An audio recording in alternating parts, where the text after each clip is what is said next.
My name is Jocelyn. I'm 28 years old, and until recently I believed blood meant loyalty. I was wrong. The cold hospital lights cast a harsh glow on the stark white walls where I sat, huddled for hundreds of nights listening to the fading breath of the only person who truly loved me. After my grandmother suffered a massive stroke, my life stopped. For 227 agonizing days, I stayed by her side. I fed her, bathed her, and watched the monitors track her every heartbeat. It was a lonely battle, but the most painful part wasn't the sleepless nights. It was the deafening silence from my own family. Not a single member of my family came to visit her. Not even once. They didn't call. They simply left her there, letting me shoulder the burden entirely on my own. But their true colors showed on the exact day we buried her. As I stood in the church mourning my loss, the same people who abandoned her suddenly showed up. They didn't come to cry. They marched right up to me and confidently announced, "We're here to claim our share of the inheritance." They thought they had secured a fortune. They had no idea we were waiting for them. It only took one single devastating sentence from her lawyer to destroy their entire plan and send them straight to a police cruiser.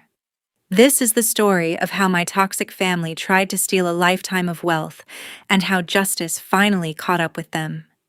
If you believe that greed always gets what it deserves, hit that subscribe button. Welcome to Revenge Mode. Let's get into it. The wail of the ambulance siren tore through the silent night, forever ending the peaceful life I once knew. Just 30 minutes earlier, I had walked into the house and found my grandmother collapsed on the kitchen floor. She was completely unresponsive. I dropped to my knees, frantically checking for a pulse while dialing emergency services. The dispatcher guided me through chest compressions until the paramedics finally rushed through the front door. They loaded her onto a stretcher, and I climbed into the back of the ambulance. We sped straight toward Omaha Central Hospital, the flashing lights reflecting off the dark storefronts along the empty city streets. The moment we arrived, a trauma team rushed her through the double doors of the emergency department. I paced the waiting area, my heart pounding against my ribs. After what felt like hours, the attending physician approached me holding a medical chart. He explained that my grandmother had suffered a severe brain hemorrhage. The bleeding was extensive, and she required emergency neurosurgery to relieve the pressure inside her skull. However, there was a procedural roadblock. Because she was incapacitated, the hospital administration required a designated family member to sign the official financial responsibility form before they could proceed with the operation. The required deposit alone was hundreds of thousands of dollars.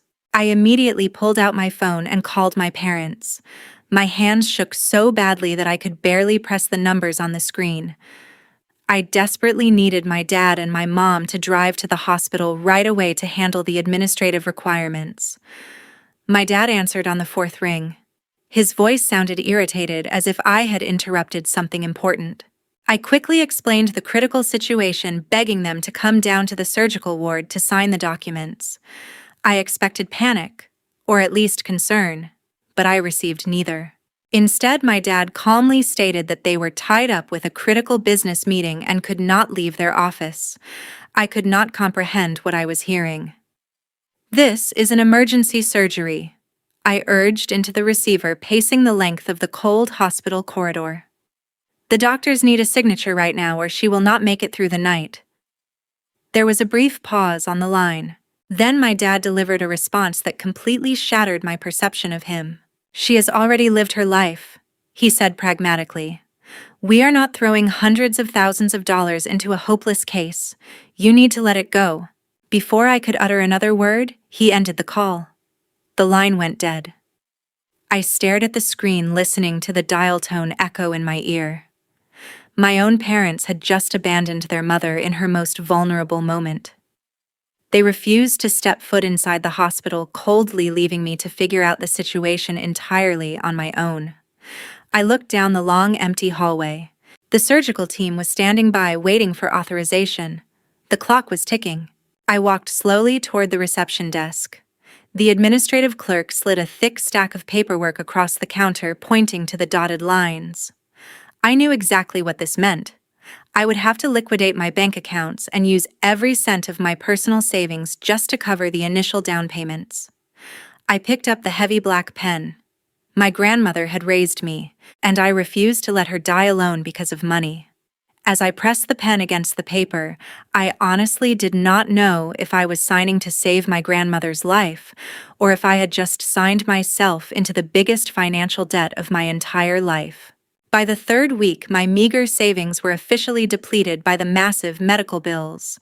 The hospital administration had made it clear that without further payments, my grandmother would be transferred to a state-funded care facility with severely limited resources.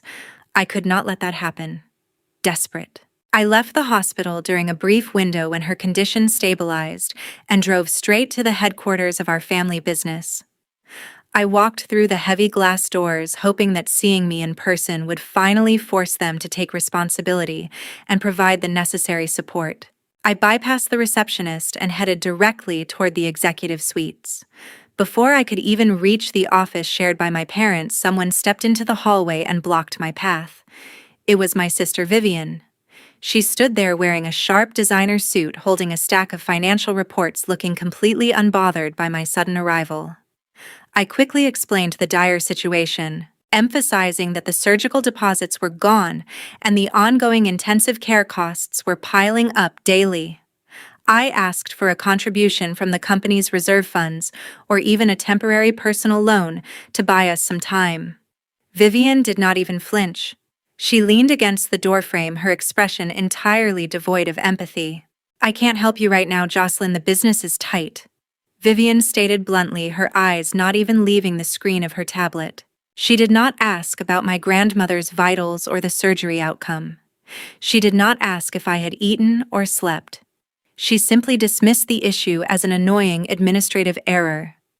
Through the partially open door behind her, I could see my dad and my mom sitting at their respective desks.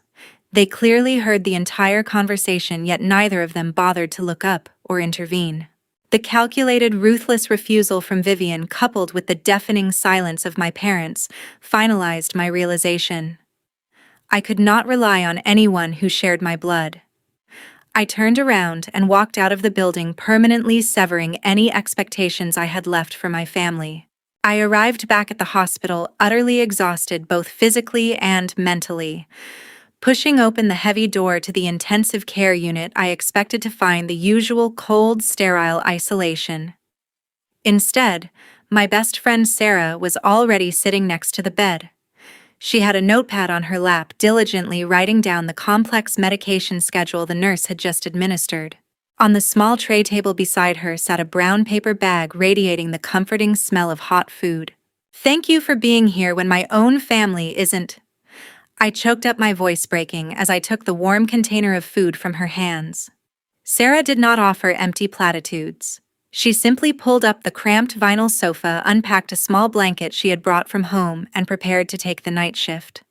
For the first time in 21 days, I did not have to stare at the harsh fluorescent lights alone. "Go get some sleep. I'll watch the monitors for the next few hours." Sarah patted my shoulder gently. I ate the meal in silence, feeling a small fraction of my strength return. However, the crushing weight of the financial reality remained. The bills would not stop piling up, and neither could I. While Sarah kept a watchful eye on the rhythmic lines of the heart monitor, I walked out into the quiet hospital corridor. I sat down on the hard waiting room chairs, plugged my laptop into a wall outlet, and connected to the public Wi-Fi. I began accepting every graphic design freelance project I could find online. As the rest of the city slept, I typed relentlessly through the night, trading my own exhaustion for the funds needed to keep my grandmother alive. By the third month, my grandmother's condition finally stabilized enough for the attending physician to authorize her discharge.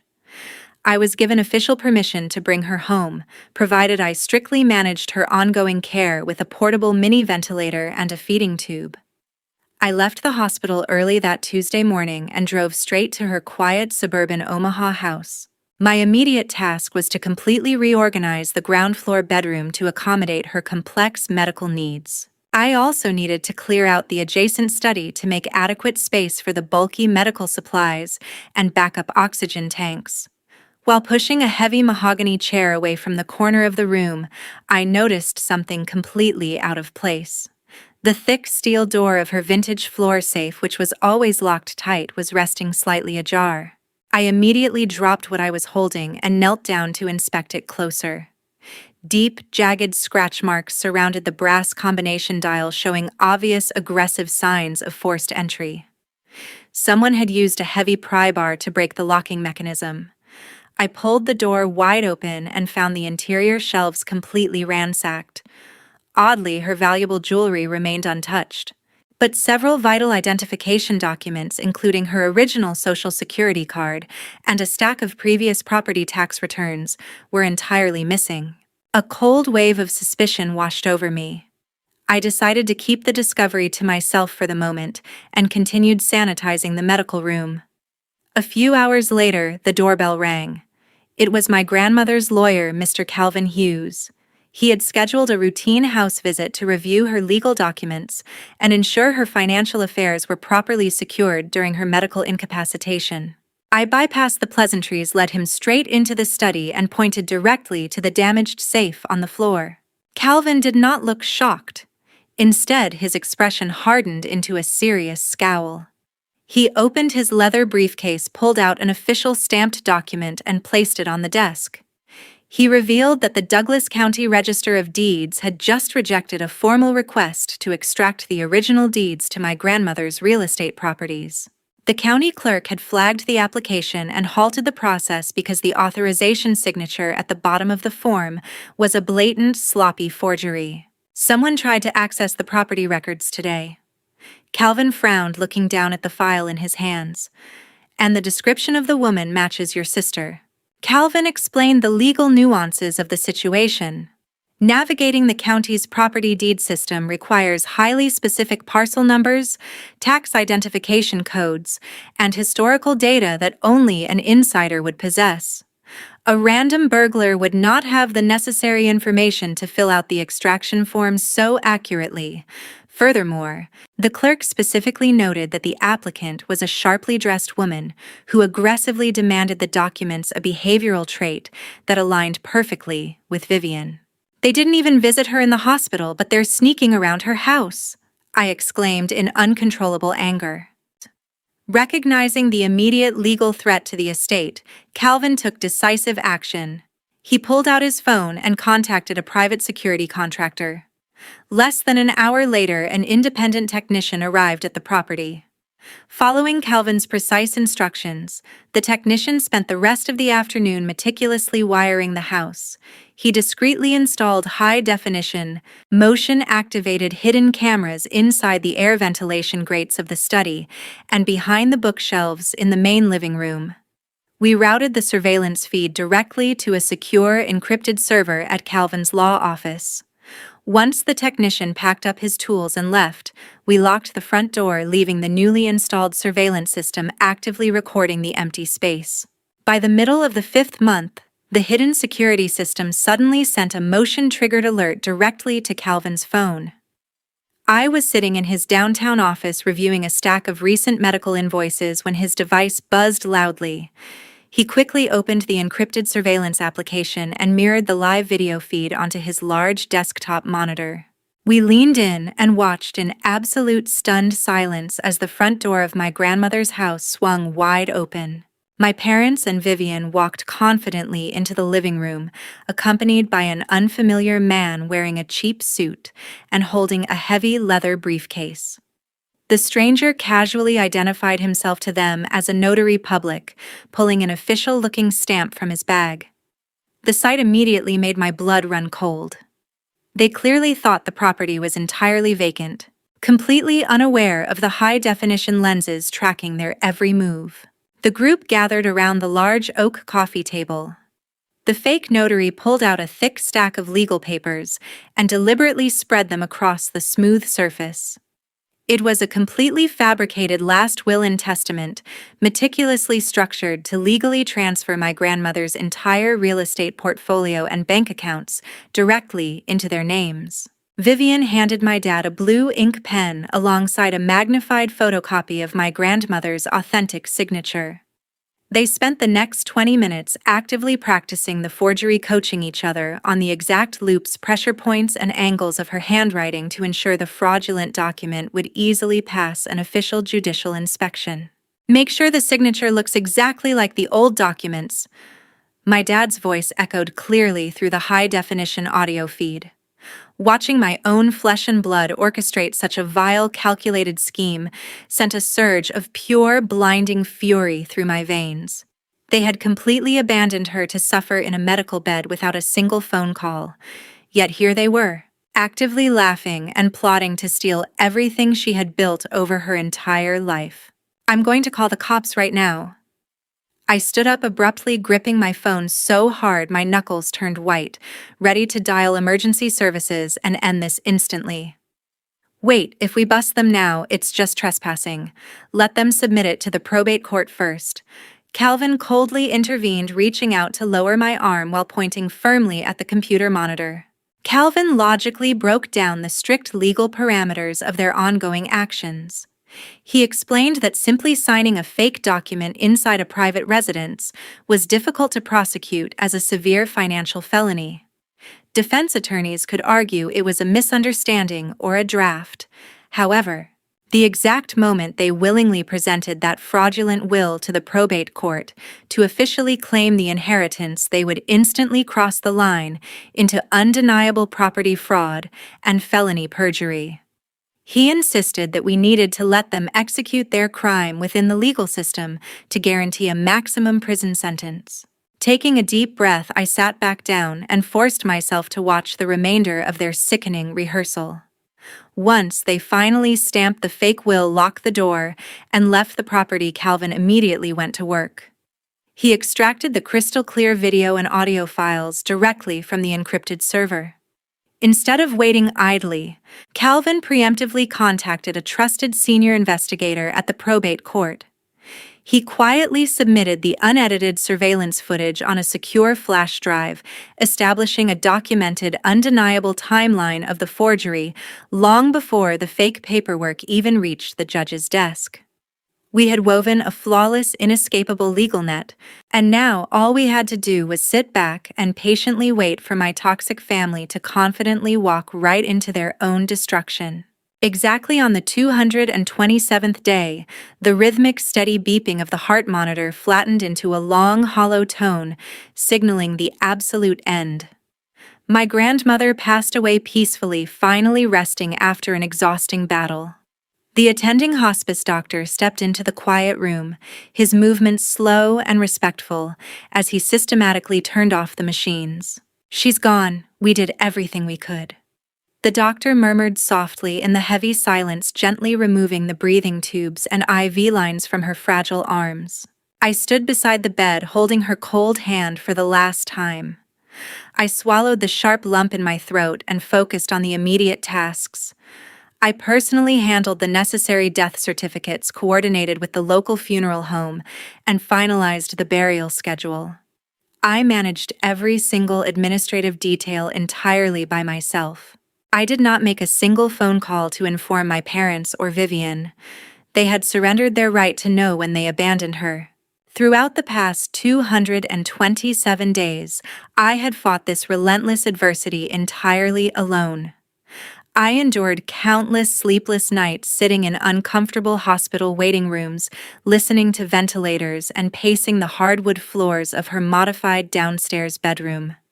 During that entire agonizing period, not a single blood relative had bothered to walk through the door. No one came to hold her hand.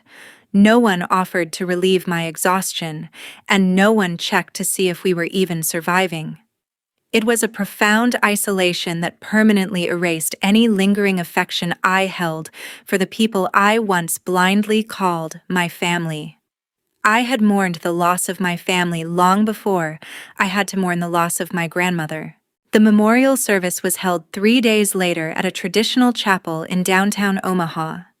It was a solemn, respectful gathering filled with dozens of her old friends, former colleagues, and caring neighbors who genuinely loved her.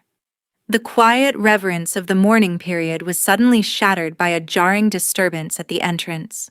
The heavy wooden doors of the chapel swung open, and my parents and Vivian walked inside. They marched down the aisle dressed impeccably in expensive tailored black mourning attire, looking as though they had just stepped out of a high-end fashion magazine. Their brazen appearance sent a sharp jolt of pure disgust straight through my veins. The cruel contrast between their months of absence and their current behavior was immediately on full display. They aggressively positioned themselves at the very front of the room, right beside the open casket, and launched into a sickening theatrical performance. My parents leaned heavily against the polished wood, burying their faces in their hands and sobbing loudly enough for the entire congregation to hear. They seamlessly created the perfect public illusion of devastated, heartbroken children, grieving an unimaginable loss. Vivian stood right beside them, taking the manipulative act even further. "Oh my God, I miss her so much!" Vivian wailed, artificially pulling a silk handkerchief from her designer purse and dramatically dabbing at her eyes to wipe away tears that did not even exist. She tightly embraced my mother, putting on a flawless display of familial solidarity. I felt physically sick watching them exploit a sacred memorial for their own twisted public image. I slowly backed away from the center aisle, retreating into a dark corner of the chapel. I had already exhausted all my grief over the past 8 months. I refused to shed another tear. I stood motionless in the shadows, my cold eyes scanning the crowded room until they locked onto Calvin standing near the side exit.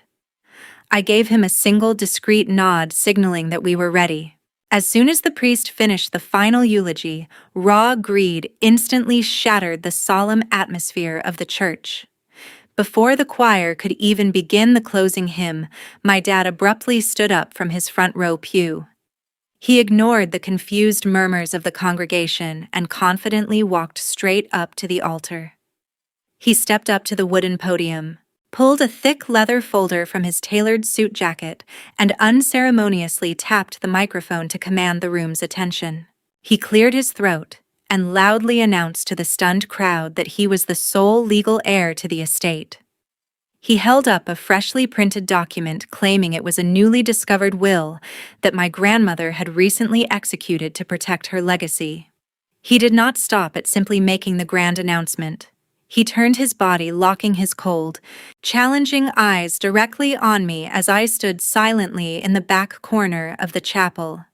He aggressively demanded that I hand over the house keys, the vehicle titles, and the financial account portfolios by the end of the day. "We're here to claim our share of the inheritance as stated in her final will," my dad declared, through the microphone, his voice echoing across the high vaulted ceiling. A heavy, uncomfortable silence descended upon the dozens of attending guests. People exchanged shocked glances, unable to comprehend the sheer disrespect of conducting a hostile financial takeover over a closed casket. My mom and Vivian sat up perfectly straight in their pews, wearing identical, arrogant smirks of absolute victory. Their manufactured grief had completely vanished, replaced by the eager anticipation of a massive payday. They thought they had won. They were completely wrong. Calvin stepped out from the shadows near the side exit. His dress shoes clicked sharply against the stone floor as he marched down the center aisle with purposeful authority. He did not hesitate. He walked directly onto the altar, stepped right up to the podium, and aggressively snatched the microphone straight out of my dad's hand. "The document you're holding is forged," Calvin stated, his commanding voice cutting through the tension like a knife. "And your little show ends right here." Before my dad could even stammer a response, Calvin reached into his pocket and pressed a button on a small remote control. The large motorized projector screen, usually reserved for displaying memorial slideshows, slowly descended directly behind the altar. The church's audiovisual system clicked on, and a high-definition video instantly lit up the sanctuary. The footage was undeniable. It displayed crystal-clear security camera video of my dad, my mom, and Vivian standing inside my grandmother's private study. The crowd watched in absolute horror as the fake notary public appeared on the massive screen. The hidden camera's audio played loudly through the church speakers. broadcasting their exact conversation as they callously practiced forging my grandmother's signature and joked about securing the estate. The smug confidence instantly drained from my family's faces. My dad dropped the fake will onto the podium as if it had burned his hands. Vivian gasped loudly, covering her mouth as her legs gave out, forcing her to collapse back onto the wooden bench. My mom turned completely pale, her hands trembling violently as she realized they were trapped. The hushed whispers of the congregation rapidly escalated into loud, angry shouts of disgust and condemnation. The polished, wealthy facade they had desperately tried to maintain was completely obliterated, exposing the ugly criminal truth to everyone they knew. Just minutes after the chaotic unraveling, the piercing wail of police sirens tore through the quiet atmosphere outside the church, abruptly halting the angry whispers of the congregation. Heavy wooden doors swung open again, but this time several uniformed Omaha police officers and a lead federal investigator marched straight down the main aisle. Calvin had securely delivered the unedited surveillance footage, the audio recordings, and the fraudulent documents directly to the investigator several days beforehand. The authorities had simply been waiting for my family to officially present the fake will in a public setting to establish undeniable criminal intent and execute the arrests. The officers swiftly detained my parents and Vivian right in front of the altar, ignoring their frantic protests. The lead detective loudly read them their Miranda rights in front of everyone, officially charging them with severe felony counts of probate fraud and forgery. The sharp metallic click of handcuffs echoed clearly through the stunned congregation, a sound that finally brought a sense of closure to my months of silent suffering. My parents, completely stripped of their wealthy, arrogant facade, hung their heads in utter humiliation as they were aggressively escorted down the aisle and pushed into the back of the waiting patrol cars. Vivian sobbed uncontrollably, begging the officers for mercy, but this time, her panicked tears were entirely real. Once the flashing red and blue lights faded from the church windows, Calvin stepped back up to the podium to restore order to the shaken crowd. He formally unsealed and read my grandmother's authentic, legally binding final will. She had explicitly left her entire estate, including the suburban property, her personal assets, and all financial portfolios, solely to me. Their months-long, calculated scheme to drain her lifetime of hard work was officially dead-buried by their own insatiable greed. In the weeks that followed, I finalized the necessary legal paperwork and officially put the Omaha house on the real estate market. I carefully packed up my grandmother's most cherished belongings, the few physical memories of genuine love I had left, and permanently moved out of the state of Nebraska. I relocated across the country to build a quiet, peaceful life, entirely free from the dark shadows of my past. My parents and Vivian attempted to contact me multiple times through their defense attorneys, desperately begging for leniency and a quiet family reconciliation before their upcoming criminal trials. I refused to answer a single call or acknowledge a single letter. I completely severed all ties, permanently leaving that deeply toxic family exactly where they belonged, facing years in federal prison and entirely out of my life forever. Looking back at that grueling 227-day storm, I learned a profound truth. Blood does not automatically make someone family. A true family consists of the people who sit beside you in the darkest, most exhausting moments, not the vultures who only appear when there is a financial benefit to claim. Greed is a highly corrosive poison that completely destroys basic human decency, and the ultimate price for that level of deceit is exceptionally steep. You should never hesitate to permanently cut off heavily toxic relationships, even if those people share your DNA. Walking away from their dark shadows is not an act of cruelty. It is the most courageous step you can take to protect your own sanity, your future, and your absolute sense of justice. Thank you for walking alongside me and listening to this real-life story to the very end. I hope my journey for justice provides you with the strength to stand up for yourself. What do you think about the heavy price that greedy family paid? Please share your thoughts in the comments below. Hit the like button and subscribe to Revenge Mode to support us. Goodbye.